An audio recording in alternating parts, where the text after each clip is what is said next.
મિત્રો, આજે હું તમને મારા જીવનની એક એવી ઘટના વિશે જણાવવા જઈ રહી છું કે જે ઘટના સાંભળી તમે પણ વિચારમાં પડી જશો કે સમયનું પૈડું ક્યારે ક્યાં આવીને ઊભું રહે છે એ આપણે કોઈ નથી જાણતા।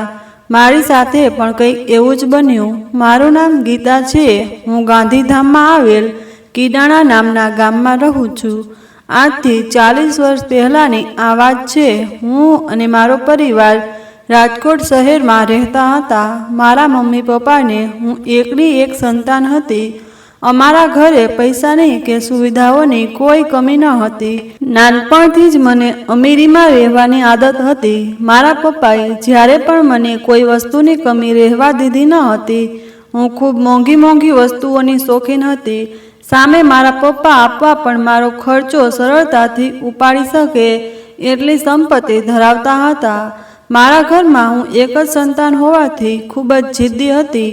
મેં મારી સ્કૂલ પૂરી કર્યા પછી કોલેજ કરવા અમદાવાદ શહેરમાં જવા માટે મારા પપ્પાને કહ્યું। પહેલાં તો મારા મમ્મી પપ્પાએ મને ના પાડી, પછી મારી જીદ સામે એ ઝૂકી ગયા। હું મારું ઘર છોડીને બીજા શહેર કોલેજ કરવા માટે ગઈ। ત્યાં જઈને પણ મારી રહેણી કહેણીમાં કોઈ પણ પ્રકારનો ફેરફાર થયો નહીં। આખું કોલેજ પણ મારી સામે જોતું રહેતું। મને મારા પપ્પાની સંપત્તિનું ખૂબ અભિમાન હતું।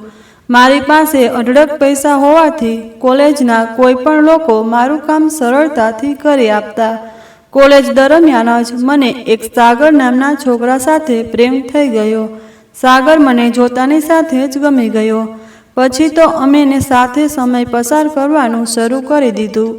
સમય વીતતો ગયો પછી મેં મારા પપ્પાને સાગર વિશે વાત કરી। મારા પપ્પા પહેલીવાર મારી વાત સાંભળી મારા પર ગુસ્સે થઈ ગયા, કારણ કે અમારું ઘર થોડું અમીર હતું અને સામે સાગરને પોતાનું ઘર પણ ન હતું। સાથે સાથે એ બીજી જ્ઞાતિનો હતો।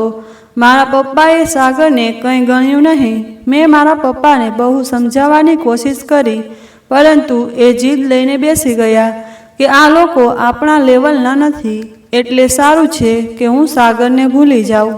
પછી હું પણ ત્યાંથી નીકળી બહાર જતી રહી। પપ્પાની વાત મારા મગજમાં ચાલતી હતી। એક તરફ મારો પ્રેમ હતો અને બીજી તરફ મારો પરિવાર। સાગર મારો પ્રેમ જ નહીં પણ મારું જૂનૂન હતું। હું એના સિવાય બીજા કોઈ સાથે લગ્ન કરવા માંગતી ન હતી। એટલા માટે મેં મારા પપ્પાની વિરુદ્ધ જઈને સાગર સાથે કોર્ટ મેરેજ કરી લીધા। મારા પપ્પાને ખબર પડતાં જ એમણે મને ઘરમાંથી કાઢી મૂકી।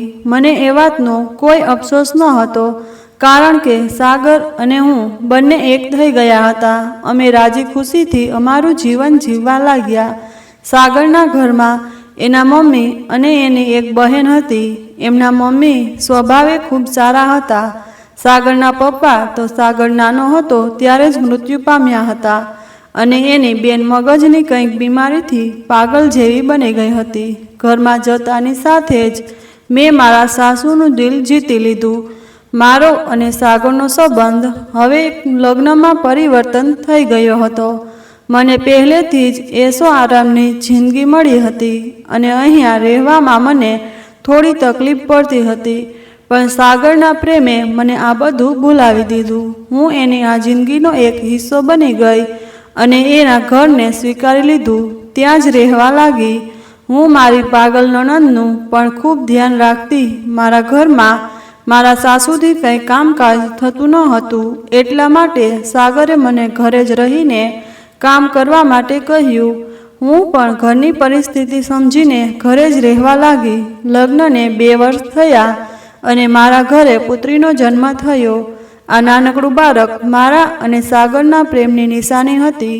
અમે બંને અમારા બાળકને જોઈને ખૂબ ખુશ થયા। દિવસે ને દિવસે આ બાળક આવવાથી અમારો પ્રેમ ખૂબ ઘાટો થતો ગયો। મારી આ દીકરી દેખાવમાં એકદમ મારા ઉપર જ ગઈ હતી। આસપાસના લોકો પણ મારી દીકરીને જોઈને વખાણ કરતા। સાગર અને મારા સાસુને પુત્રની અપેક્ષા હતી, પણ ભગવાને પહેલા ખોળે મારા ઘરે પુત્રી આપી। એ લોકો ખુશ તો હતા, મને મનમાં એમ થતું કે આ લોકોને ખરેખર પુત્ર જ જોઈએ છે। હવે તો મારા પર મારા ઘરના લોકો અને મારી આ નાનકડી દીકરીની જવાબદારી આવી ગઈ. એક દિવસ રાતે સાગર મને કંઈક બહાર લઈ જવાનું કહ્યું. હું તો ખુશ થઈ ગઈ. કેટલા દિવસ પછી અમારી જૂની મુલાકાતની જેમ આજે અમે બંને બહાર જવાના હતા ને મને કહ્યું કે ઓફિસ આવતાની સાથે જ એમને મને બહાર લઈ જશે. નક્કી કર્યા મુજબ 7 વાગે સાગર ઓફિસેથી આવી ગયા અને અમે બંને મારી દીકરીને ઘરે સુવડાવીને બહાર ગયા. અમે બંને અમારી કોલેજની યાદો તાજા કરીને હોટલમાં જમવા ગયા. આજે સાગર મને ખૂબ રોમાન્ટિક અંદાજમાં વાતો કરતો હોય એવું લાગતું હતું. વાત કરતાં એમણે મને કહ્યું કે તું મારી વાત સમજવાની કોશિશ કર. આપણી પુત્રી મને વહાલી જ છે, છતાં પણ મને એક પુત્ર જોતો છે. જો તું મને એક પુત્ર આપી દઈશ તો હું તને આના કરતાં પણ વધારે પ્રેમ કરીશ. સાથે મારા મમ્મી પણ ખૂબ ખુશ થશે. સાગરની આ વાત સાંભળી હું થોડીવાર માટે શાંત પડી ગઈ. મને કાંઈ સમજાયું નહીં કે હજુ તો આ પુત્રી ઘણી નાની છે, ત્યાં સાગર બીજા બાળકની વાત કેમ કરે છે. હું આ બીજા બાળક માટે તૈયાર ન હતી. મેં ત્યારે જ એમને ના પાડી દીધી કે તમે જે વાત કરો છો એ અત્યારે હું માની શકું એમ નથી. મારા આ જવાબથી સાગરને ગમ્યું નહીં. એ મને કહેવા લાગ્યા કે મારી ખુશી તું મને નહીં આપી શકે. પછી અમે બંને ઘરે જતા રહ્યા. આખા રસ્તા પણ એણે મારી સાથે એક પણ વાત કરી નહીં. રસ્તામાં હું એ જ વિચારતી હતી કે હજુ તો આ દીકરીની જવાબદારી માંડ લઈ શકું. ત્યાં સાગર બીજા બાળકની વાત કરે છે. થોડા દિવસ રહીને હું એમની જીદ સામે ઝૂકી ગઈ અને એમને મેં બીજા બાળક માટે હા પાડી દીધી.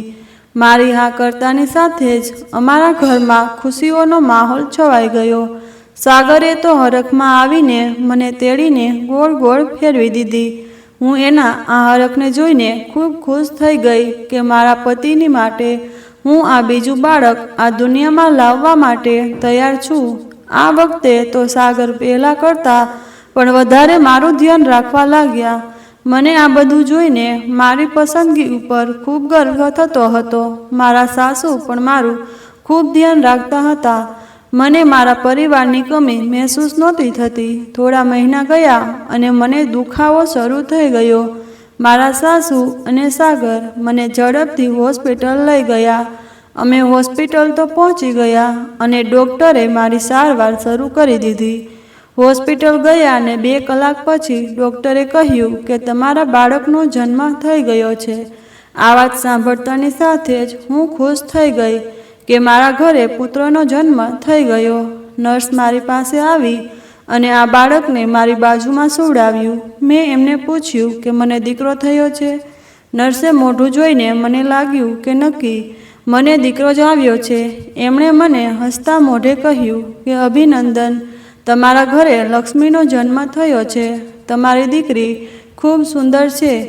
આ વાત સાંભળતાની સાથે જ હું થોડીવાર માટે સ્તબ્ધ થઈ ગઈ. મારા મનમાં એ વિચાર આવવા લાગ્યા કે જ્યારે સાગરને ખબર પડશે તો એને શું થશે, સાથે મારા સાસુ પણ શું કહેશે.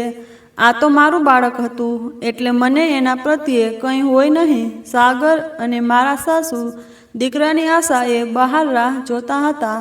ડૉક્ટરે એમને જઈને કહ્યું કે તમારા ઘરે દીકરીનો જન્મ થયો છે. આ સાંભળતા જ મારા સાસુ અને સાગરનું મોઢું પડી ગયું. સાગર તો તીખી નજરથી મારી સામે જોવા લાગ્યા. હું મનમાં જ પોતાને કહેતી હતી કે દીકરો દેવો કે દીકરી એ તો ભગવાનના હાથમાં છે, એમાં મારું તો શું ચાલવાનું. મને હોસ્પિટલમાંથી રજા આપી અને અમે લોકો ઘરે આવી ગયા.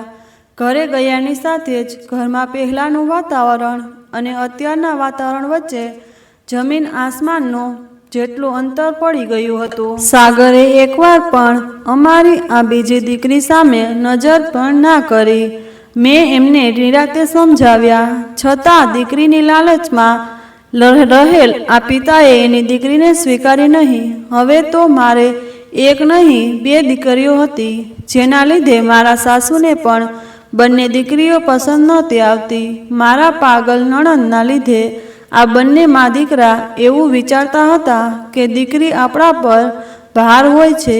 એને મોટી કરવા માટે ખૂબ તકલીફ પડે છે. મારી દીકરીઓ ભલે દાદી અને પિતાના પ્રેમથી વંચિત હોય, પણ મેં એમને રાખવામાં કંઈ બાકી નહોતું રાખ્યું. બંને દેખાવમાં તો ખૂબ સુંદર હતી. સાગર અને મારો સંબંધ હવે પહેલાં જેવો રહ્યો ન હતો. એણે ધીમે ધીમે મારાથી દૂર રહેવાનું શરૂ કરી દીધું. સાથે મારા સાસુ પણ ઘરમાં મારી સાથે કંઈ વાત કરતા ન હતા. આ બધું જોઈ હું દિવસે ને દિવસે ચિંતામાં જતી રહેતી હતી. મેં મારી આખી જિંદગી આ લોકોને ખુશ કરવા માટે જ રહી ગઈ હતી. હવે આજે એ લોકો મારા લીધે ખુશ ન હતા. આ બધું જોઈને મને એક દિવસ વિચાર આવ્યો કે હું સાગર સાથે વાત કરી અને ત્રીજા બાળક માટે એમને કહું. મેં એક દિવસ સાગર સાથે આ બાબતે વાત કરી. મેં એમને કહ્યું કે મને વિશ્વાસ છે કે આ વખતે તો ભગવાન આપણા ઘરે દીકરો આપી જ દેશે. તમે આમ નિરાશ ન થાવ. તમે આમ રહેશો તો મને પણ અહીંયા રહેવાની મજા નહીં આવે. મારી વાત માનો અને આપણે આપણા આવનારા દીકરાને આ દુનિયામાં લાવી દઈએ. મારી આ વાત સાંભળતા સાગરને પણ થયું કે હું જે કંઈ પણ કહી રહી છું એ સાચું છે. એટલા માટે એ મારી વાતમાં રાજી થઈ ગયા. આ વખતે તો મારી તબિયત પહેલાં કરતાં પણ વધારે ખરાબ રહેવા લાગી. મારી સહનશક્તિની હદ થઈ ગઈ. સાગર પણ મને જોઈને ચિંતા કરતા હતા. હવે મારી ધીરજ મને જવાબ આપી રહી હતી. ફરી વખત ગયા વખતની જેમ મને હોસ્પિટલ લઈ જવામાં આવી. આ વખતે તો મને પૂરેપૂરો ભરોસો હતો કે મને દીકરો જ આવવાનો છે. હું, મારા સાસુ અને સાગર ત્રણેય હોસ્પિટલ ગયા. થોડી વાર રહીને ડૉક્ટરે મને કહ્યું કે મારા ઘરે દીકરીનો જન્મ થયો છે. આ વાત સાંભળતા જ હું તૂટી ગઈ. મારે હવે એક નહીં પણ ત્રણ દીકરીઓ થઈ ગઈ. ડૉક્ટરે આ બાળકીને મને બતાવી, પણ મેં એક પણ વાર એની સામે નજર કરી નહીં. હું હવે એક પણ દીકરી ઈચ્છતી ન હતી. સાગરને ધ્યાનમાં લઈને મને બસ એક દીકરો જ જોતો હતો. હજુ સુધી મને સાગર કે મારા સાસુમાંથી કોઈ પણ મળવા આવ્યું નથી. મેં નર્સને પૂછ્યું કે મારા પતિ ક્યાં છે. એમણે મને કહ્યું કે મારા પતિ તો 2 કલાક પહેલાંના બહાર ગયા છે, હજુ સુધી આવ્યા નથી. અને મારા સાસુ રિક્ષા લેવા જવાનું કહીને ગયા છે અને હજુ સુધી એ પણ રિક્ષા લઈને આવ્યા નથી. મેં ઘણીવાર સુધી આ બંનેની રાહ જોઈ, છતાં પણ કોઈ આવ્યું નહીં. હું સમજી ગઈ કે હવે મારી જિંદગી જીવવી ખૂબ મુશ્કેલ બની જશે. મને મારી આ દીકરી પ્રત્યે જરા પણ પ્રેમ કે સહાનુભૂતિ આવતી ન હતી. મને એને જોઈને માત્ર ગુસ્સો જ આવતો હતો. હું જાણતી હતી કે એમાં આ માસૂમ બાળકનો કંઈ વાંક નથી, છતાં પણ હું મારા ગુસ્સાને રોકી નહોતી શકતી. હોસ્પિટલના લોકોની મદદથી હું મારી જાતે જ ઘરે પહોંચી ગઈ. મારા સાસુ કે સાગરે તો મારી તબિયત પણ ના પૂછી. આ લોકોનો વ્યવહાર જોઈને મને આ બાળકી ઉપર વધારે ને વધારે ગુસ્સો આવવા લાગ્યો. મેં એને એક રૂમમાં સુવડાવી. બહાર આવીને સાગર અને મારા સાસુ સાથે વાત કરી, પણ એ આ બાળકને લઈને મારાથી ખૂબ નારાજ હતા. મને પણ હવે આ બાળક પ્રત્યે કંઈ હતું નહીં. હું રોજ એને સુવડાવીને બહાર કામ કરતી. એ જ્યારે બહુ રડવા લાગે ત્યારે હું એને પાસે જઈને જોતી. આ બાળકના લીધે જ મારો પતિ મારાથી દૂર થવા લાગ્યો હતો. એ વિચારીને જ હું આ નાનકડા ફૂલ પર કંઈ ધ્યાન આપતી ન હતી. હું એને સમયસર દૂધ પણ પીવડાવતી ન હતી. એક દિવસ હું ઘણા સમય સુધી ઘરકામમાં હતી, એટલે મારી આ દીકરીને જોવા માટે હું અંદર ગઈ નહોતી. પછી મને યાદ આવ્યું અને હું અંદર ગઈ. જોતાની સાથે જ મને આશ્ચર્ય થયું. હું સવારે એની પાસે ન હતી, છતાં પણ એના કપડાં અને એની ગોદરી બદલાવેલી હતી. સાથે સાથે એની બાજુમાં અડધી દૂધની બોટલ પણ પડી હતી અને એના મોઢામાં ફીડર હતું. આ જોતાની સાથે જ હું વિચારમાં પડી ગઈ કે મારા સાસુ તો બહાર જ હતા અને સાગર તો ઓફિસ ગયા છે, તો આ બાળકીના કપડાં કોણે બદલ્યા? હું દિવસે ને દિવસે નવી કંઈક ને કંઈક વસ્તુ જોવા લાગી. મને આ બાળક પ્રત્યે જરા પણ લાગણી ન હતી. એટલા માટે હું એના પર ક્યારેય પૂરતું ધ્યાન આપતી ન હતી. ક્યારેક એ ખૂબ રડવા લાગે તો હું બસ જઈને એને દૂધ આપી આવતી. એક દિવસ અમારે ઘરે મહેમાન આવ્યા હતા, જેના લીધે હું કામમાં ખૂબ વ્યસ્ત હતી. આખો દિવસ થઈ ગયો અને હું આ બાળકી પાસે નહોતી ગઈ. મને લાગ્યું કે ભૂખના મારે એની હાલત ખરાબ થઈ હશે, એ ખૂબ રડતી હશે. એટલે મેં જઈને જોયું તો એ ખિલખિલાટ કરતી રમતી હતી. મેં એની સામે જોયું તો એ ટગર ટગર કરીને મારી સામે જોઈને થોડું થોડું હસી રહી હતી. મને તો સમજાતું ન હતું કે હું આ બાળકી પર કંઈ ધ્યાન દેતી નથી, તો પણ કેમ એ દિવસે ને દિવસે ગોલમોટલ થતી જાય છે. દેખાવમાં તો આ બાળકી હાથ અડાડો તો પણ છાપ પડી જાય એવી દૂધ સમાન સફેદ હતી. કોઈ પણ એની સામે જુએ તો બસ જોતા જ રહી જાય એવી આ નાની જાન, જે મારા મને મારા સાગરના જીવનમાં એક મનહૂસ બનીને આવી હતી. મારા સાસુ તો આ મારી દીકરીને જે તે કહીને જ બોલાવતા હતા. મારી મોટી દીકરી સ્કૂલથી આવીને એની આ નાનકડી બેનને રમાડવા જતી રહેતી. સાથે મારી પાગલ નણંદ પણ કંઈક ને કંઈક બોલી એની જોડે રમ્યા કરતી. હું ક્યારેય પણ આ દીકરી સામે નજર ન કરતી. દરરોજની જેમ હું બસ એને રૂમમાં સુવડાવીને બહાર કામ કરવા માટે નીકળી જતી. જ્યારે હું કામમાંથી નવરી પડું ત્યારે જોતી આવું કે શું કરે છે. હવે આ ઘટના રોજને રોજ બનવા લાગી. હું રાબેતા મુજબ મારા કામમાં હોય, અંદર જઈને જોઉં તો આ બાળકીના કપડાં પણ બદલાઈ ગયા હોય અને દૂધની બોટલ એની બાજુમાં જ પડેલી હોય. મને થયું કે હું મારા સાસુને વાત કરું. પછી વિચાર આવ્યો કે મારા સાસુને તો આ બાળક પ્રત્યે કશો પણ પ્રેમ ભાવ નથી, તો એમને આવી કોઈ વાત કરવી બેકાર છે. ધીમે ધીમે મારી આ ત્રણેય દીકરીઓ મોટી થવા લાગી. હવે સાગરને ધંધામાં થોડી પ્રગતિ થતી હતી, એટલે અમારા ઘરની હાલત પણ થોડી સુધરતી હોય એવું મને લાગતું હતું. એક દિવસ વાતમાં સાગરે મને કહી દીધું કે એમને મારી કોઈ જરૂર નથી, એ બીજા લગ્ન કરીને પણ પુત્ર પ્રેમ પામીને રહેશે. આ વાત સાંભળતા જ હું રડવા લાગી. મેં એમને કહ્યું કે હું મારો પરિવાર છોડીને તમારી સાથે રહેવા આવી છું અને તમે એક પુત્ર માટે મારી સાથે આવું કેવી રીતે કરી શકો? સાગરે મારા પ્રશ્નનો કોઈ રીતે જવાબ આપ્યો નહીં. હું મનમાં ને મનમાં મૂંઝાતી ગઈ કે ક્યાંક સાગર બીજા લગ્ન ના કરી લે તો હું ક્યાં જઈશ? આ વિચારીને જ મને મારી નાની દીકરી પર ખૂબ ખાર ચડતો હતો. મારી મોટી દીકરીઓ તો દેખાવડી હતી, પણ નાની દીકરી આ બંનેને ટક્કર મારે એવી લાગતી હતી. નાનપણથી જ ખૂબ સંસ્કારી અને બધી વસ્તુમાં હોશિયાર હતી. મેં કોઈ દિવસ એને કાંઈ શીખવાડ્યું ન હતું, છતાં પણ એ નાના મોટા બધા જ કામ કરી લેતી હતી. એ મારા નણંદનું પણ ખૂબ ધ્યાન રાખતી હતી. એને કામ કરતા જોઈ હું ક્યારેક બેઠા બેઠા બસ એને જોયા જ કરતી. એક દિવસ સાગર અને મારો ખૂબ મોટો ઝઘડો થયો અને એને મને ઘરમાંથી કાઢી મૂકી. મને ખબર હતી કે સાગર બીજા લગ્ન કરવા છે, એટલા માટે જ એ મારી સાથે આવું કરી રહ્યા છે. મેં એમને સમજાવવાના ઘણા પ્રયત્ન કર્યા. અંતે એમણે મારું કંઈ સાંભળ્યું નહીં. એણે મને અને મારી ત્રણેય દીકરીઓને ઘરની બહાર કાઢી મૂક્યા. મારી ત્રણેય દીકરીઓ હજુ તો નાની હતી.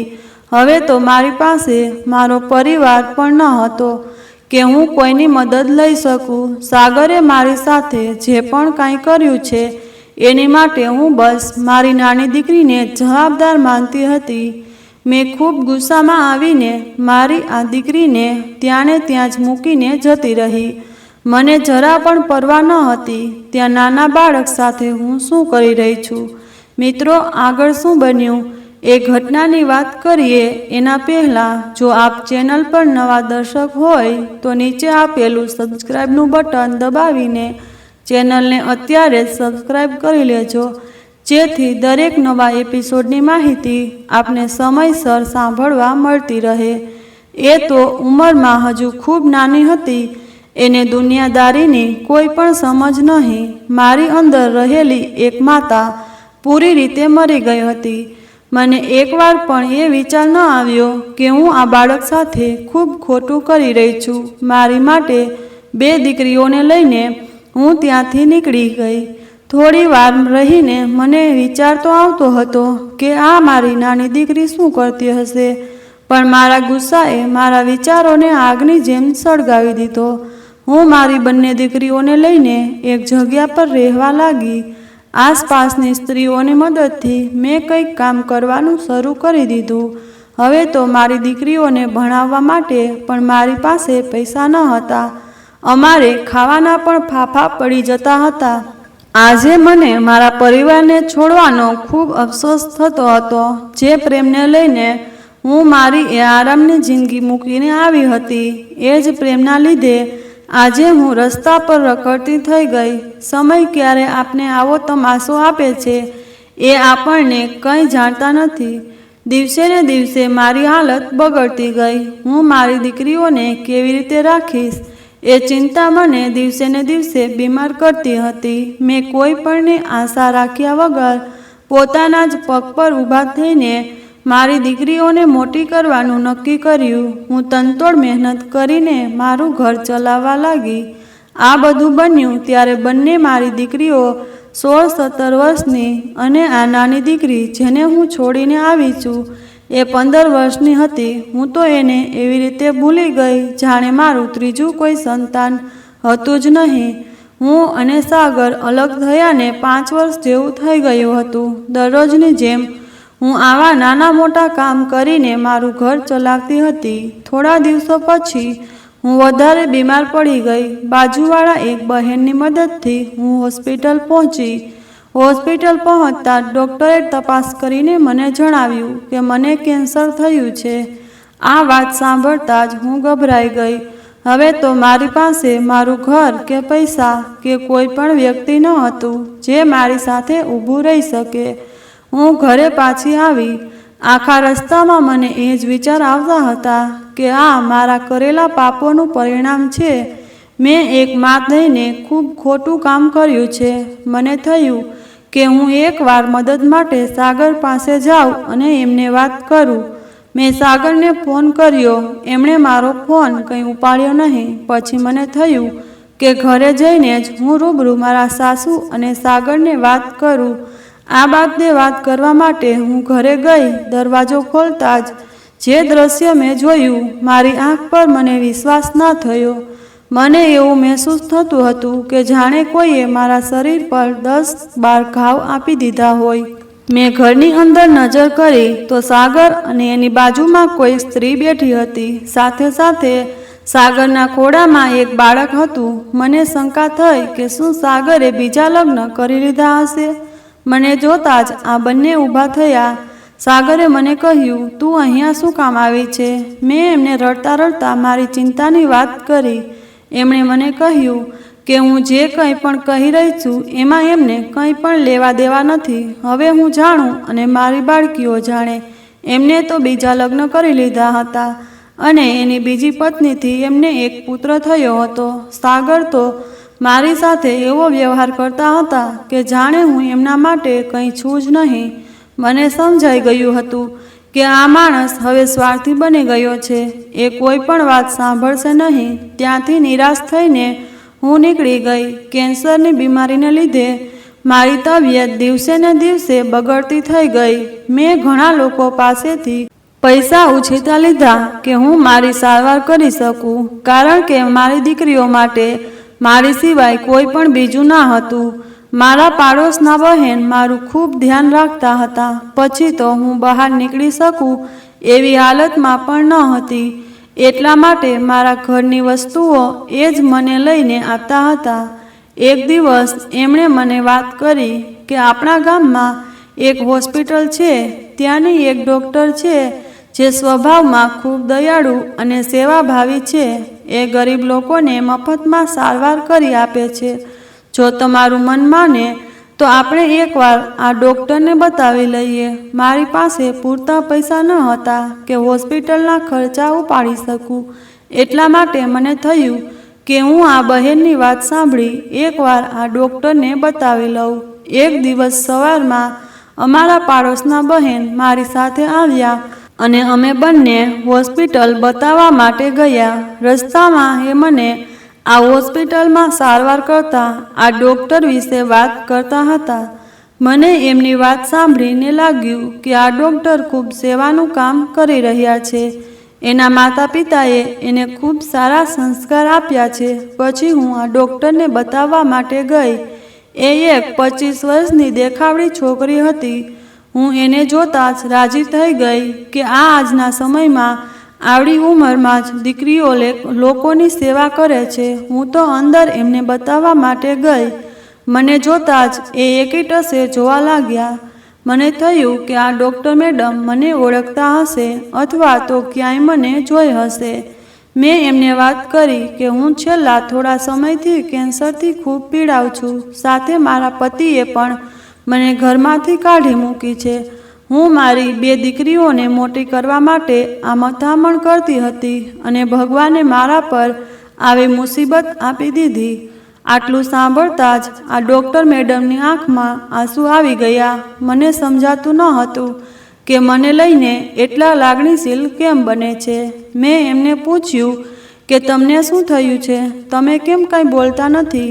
એમણે મને ધીમા અવાજે કહ્યું, મમ્મી, હું છું પૂર્વી. આટલું સાંભળતા જ મારી આંખો સામે જાણે અંધારું છવાઈ ગયું હોય. હું ઊંડા વિચારોમાં જતી રહી. એકાએક હું ન સમજી શકી કે આ ડૉક્ટર મેડમ મને મમ્મી કેમ કહી રહ્યા છે. મેં મારી નાની દીકરીને છોડી દીધી ને ઘણા વર્ષો થઈ ગયા હતા.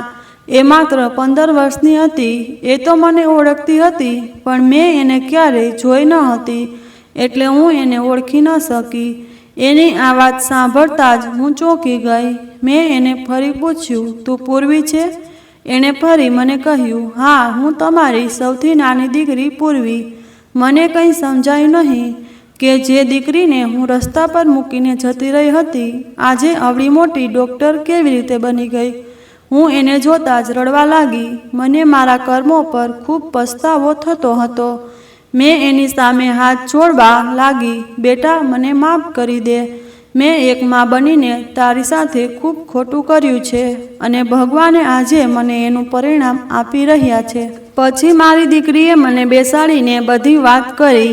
એણે મને કહ્યું કે જે દિવસે હું એને રસ્તા પર છોડીને જતી રહી હતી ત્યારે એ ત્યાં જ બેઠી બેઠી રડતી હતી. દિવસની રાત પડી ગઈ અને એને કાંઈ સમજાતું ન હતું કે હવે શું કરે. ભૂખી તરસી એ ત્યાં ને ત્યાં જ બેઠી હતી. મોડી રાત થઈ ગઈ અને એ ત્યાં કોઈક બાકડા પર જઈને સૂઈ ગઈ. એને તો રસ્તાની પણ ખબર ન હતી. અડધી રાતે એ સૂતી હતી ત્યારે એની બાજુમાં એક ગાડી આવીને ઊભી રહી. આ ગાડીમાંથી એક પતિ પત્ની નીચે ઉતર્યા. આ બાળકીને રસ્તા પર એકલી સૂતા જોઈ પત્નીએ એને પૂછ્યું કે બેટા, તું અહીંયા એકલી આવી હાલતમાં શું કરે છે? મેં એમને વાત કરી કે મારા પપ્પાએ અમને લોકોને ઘરમાંથી કાઢી મૂક્યા છે અને મારા મમ્મી પણ મને છોડીને જતા રહ્યા. મારી આ તકલીફ સાંભળીને આ બંને પતિ પત્ની ભાવુક થઈ ગયા. એમને પણ કોઈ સંતાન ન હતું એટલે ભગવાનનો પ્રસાદ સમજીને આ બંને ભલા માણસે મને એમની સાથે એમના ઘરે લઈ ગયા. હું તો આમ પણ કોઈને ઓળખતી ન હતી. મને આ લોકો દિલના ખૂબ સારા લાગ્યા એટલે હું એમની સાથે જતી રહી. એ લોકો પૈસા ટકે ખૂબ સારી પરિસ્થિતિ ધરાવતા હતા અને એમણે મને ખૂબ લાડથી રાખી. મને સગી દીકરીની જેમ પ્રેમ આપ્યો. ભણાવી ગણાવીને મોટી કરી. હવે એ જ મારા સાચા મમ્મી પપ્પા છે જેના લીધે હું આવી સારી વ્યક્તિ બની શકી છું. હું એમનો ઋણ જિંદગીભર નહીં ભૂલી શકું. મારી દીકરીની આ વાત સાંભળતા જ મારી આંખો ભરાઈ આવી. મને થયું કે ભગવાને મારી દીકરીની મદદ કરી અને કોઈક સારા માણસોને એની સુધી પહોંચાડી, એની જિંદગી સુધારી દીધી. પૂર્વીએ મને એ પણ કહ્યું કે થોડા વર્ષો પછી એક ટ્રેનિંગ માટે એક હોસ્પિટલમાં ગઈ હતી. ત્યાં એને મારા નણંદ જેવા જોવા મળ્યા હતા. પછી તે મારી આ પાગલ નણંદને લઈને એના હોસ્પિટલ આવી ગઈ. એણે ઘણા વર્ષો સુધી એમની સેવા અને સારવાર કરી. અંતે એને મહેનત રંગ લાવી અને મારી નણંદ સાજી થઈ ગઈ. પૂર્વીએ મને એ પણ જણાવ્યું કે જ્યારે નાનપણમાં એના પર કોઈ ધ્યાન નહોતું દેતું, ત્યારે મારી આ પાગલ નણંદ એનું ધ્યાન રાખતી હતી. આ વાત સાંભળતા જ હું ચોંકી ગઈ. મને થયું કે જેને પોતાનું પણ કરવાનું કંઈ ભાન ન હતું, એ જ મારી નણંદ મારી આ નાની દીકરીનું ધ્યાન રાખતી હતી. હવે તો આ લોકોને આ કામને જોઈ મને મારા પર જ ગુસ્સો આવતો હતો કે મેં ન કરવાના પાપ કરી દીધા છે. પૂર્વીએ મને કહ્યું કે મમ્મી, તું ચિંતા ના કર, હું તને સાજી કરી દઈશ. મેં ઘણા લોકોની મદદ કરી છે, તો તું તો મારી મમ્મી છો. એની આ વાત સાંભળતા જ મારું દિલ ભરાઈ ગયું. મને જિંદગી જીવવાનો ફરી જુસ્સો આવી ગયો. મેં એની પાસે ખૂબ માફી માગી, પણ મારા કરતાં મારી દીકરીનું દિલ ખૂબ ઉદાર હતું. એણે મને કહ્યું કે ભૂલા બાળકો પાસે એની માતા ક્યારેય માફી માગે ખરા? એ ખરાબ સમય હતો જે આપણા હાથમાં ન હતો. હવે આપણે બંને સાથે રહીશું અને હું તમારી અને મારી બંને મોટી બહેનોની જવાબદારી મારા ઉપર લઈ લઈશ. મને થયું કે મારે એ સજ્જન વ્યક્તિઓને મળવું જોઈએ જેણે મારી દીકરીને આટલી સારી જિંદગી અને સંસ્કાર આપ્યા છે. મેં પૂર્વીને કહ્યું કે મને આ લોકો સાથે મળાવ કે જેણે તારી આટલી મદદ કરી છે અને મારી નાની દીકરીએ એટલી આગળ વધારી છે. પૂર્વીએ પણ મારી વાત માની. મને કહ્યું કે કાલે સવારે મને એના આ સજ્જન મમ્મી પપ્પાને મળવા લઈ જશે. એ દિવસે હું ઘરે પાછી આવી ગઈ. નક્કી કર્યા મુજબ પૂર્વીએ એના ડ્રાઈવરને મને લેવા માટે મોકલી દીધી. હોસ્પિટલેથી પૂર્વી મારી સાથે આવવાની હતી. હું અને પૂર્વી એના ભગવાન જેવા મમ્મી પપ્પાને મળવા માટે જતા હતા. રસ્તામાં અમે બંને મા દીકરીઓ જૂની વાતો કરતા હતા. વર્ષો પછી હું આ એરિયામાં જતી હતી જ્યાં હું નાનપણમાં રમતી હતી. થોડી વાર જઈને ગાડી એક બંગલા પર જઈને ઊભી રહી. બારી ખુલ્લી ન હોવાથી મને સરખું દેખાતું ન હતું, પણ બંગલો જોઈને લાગતું હતું કે આ લોકો ખૂબ પૈસાદાર હશે. હું તો સામે ફાટેલા તૂટેલા કપડામાં હતી.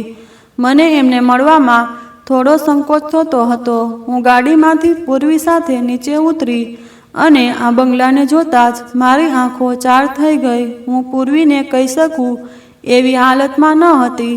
પૂર્વીએ એના મમ્મી પપ્પાને બૂમો પાડી, મમ્મી પપ્પા જલ્દી બહાર આવો, હું તમને કોઈકને મળાવવા લઈ આવી છું. પૂર્વીનો અવાજ સાંભળતા જ આ બંનેને બહાર આવ્યા.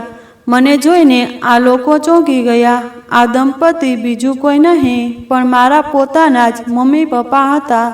હું એમને જોઈને ત્યાં જ રડતી બેસી ગઈ. પૂર્વીને તો કંઈ સમજાતું ન હતું કે આ શું થઈ રહ્યું છે, અને મારી આંખો પર વિશ્વાસ ન હતો કે જે દીકરીને મેં રસ્તા પર છોડી દીધી હતી એ દીકરીને આવી સારી જિંદગી આપવાવાળા બીજા કોઈ નહીં પણ મારા ખુદના મમ્મી પપ્પા હતા. હું મારા મમ્મી પપ્પાના પગમાં પડી ગઈ અને માફી માગવા લાગી કે મેં તમને લોકોને છોડીને ખૂબ ખોટું કર્યું છે. અત્યારે હું ક્યાંયની રહી નથી. સમય ઘણો વીતી ગયો હતો, એટલા માટે મારા પપ્પાનો ગુસ્સો પણ થોડો શાંત થઈ ગયો હતો. એ મને અંદર લઈ ગયા અને મારી પાસેથી બધી વાત જાણી. મારા પપ્પાએ મને કહ્યું કે પોતાના સંતાન માટે ક્યારેય કોઈ પિતા ખોટો નિર્ણય લેતો નથી. એ આ સ્વાર્થી દુનિયાને સમજીને બેઠો છે, પણ આજના બાળકોને આ સમજમાં આવતું નથી. એટલા માટે એ આવો ભૂલો કરીને બેસી જાય છે. પરંતુ હવે કંઈ વાંધો નથી, જાગ્યા ત્યારથી સવાર એમ સમજીને નવી જિંદગીની શરૂઆત કરવાની છે. હવે હું અને મારી ત્રણેય દીકરીઓ મારા પપ્પાના ઘરે જ રહેવા લાગ્યા. મારા પપ્પાને વિદેશમાં ખૂબ સારા કોન્ટેક્ટ હતા, એટલા માટે એમણે મારી સારવાર વિદેશના ડૉક્ટરો સાથે કરાવવાનું નક્કી કર્યું. મારી નાની દીકરી પૂર્વીને આ વિષયમાં ઘણી જાણકારી હતી, એટલે અમે બંને મારી સારવાર માટે ત્યાં ગયા. થોડા મહિના ત્યાં રહીને અમે ઘરે પાછા આવી ગયા. હવે હું પહેલાંની જેવી જ ખૂબ તંદુરસ્ત અને નિરોગી હતી. મારા પપ્પાની મદદથી મારી બંને દીકરીઓ પણ સરખી રીતે રહેવા લાગી હતી. હવે તો હું મારી આ જિંદગીમાં ખૂબ ખુશ હતી. મને સમજાઈ ગયું હતું કે દીકરી એટલે ઈશ્વરના આશીર્વાદ નહીં, પરંતુ આશીર્વાદમાં મળેલ સાક્ષાત ઈશ્વર હોય છે. તો મિત્રો, આ એપિસોડ આપને પસંદ આવ્યો હોય તો ખાસ વિડીયોને લાઈક કરી અને એકવાર કોમેન્ટ બોક્સમાં જય માતાજી જરૂરથી લખી નાખજો, જેથી માતાજીની કૃપા આપ સૌના પરિવાર પર બની રહે। આ કહાની વિશે આપનું શું કહેવું છે તે પણ આપ અમને કમેન્ટ બોક્સમાં જરૂરથી જણાવજો। અને ખાસ મિત્રો, આપણી ચેનલને સબસ્ક્રાઈબ કરવાનું ભૂલશો નહીં, જેથી આવી જ સત્ય ઘટના અને સત્ય ઘટના પર આધારિત કહાની આપને સમયસર સાંભળવા મળતી રહે। ફરી મળીશું કોઈ નવા એપિસોડ સાથે। ખૂબ ખૂબ ધન્યવાદ। જય મા ગાત્રાળ। જય શ્રી કૃષ્ણ।